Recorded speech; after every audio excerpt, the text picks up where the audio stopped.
একটা চিপস কিনে দিলে একটা বাচ্চাকে, একজন ভদ্র মার্জিত ফ্যামিলির মানুষ তাদের বাচ্চাকে শিখায়, আব্বু আঙ্কেলকে থ্যাংক ইউ দাও, আঙ্কেল তোমাকে একটা চিপস কিনে দিচ্ছে, 10 টাকার একটা চিপসের জন্য বাবা শিখাইছে, মা শিখাইছে আঙ্কেলকে ধন্যবাদ দিতে হয়।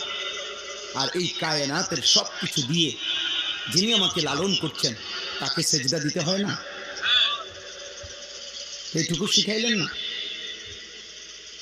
কি ভদ্রতা শিখাইলেন, কি আদব শিখাইলেন বল?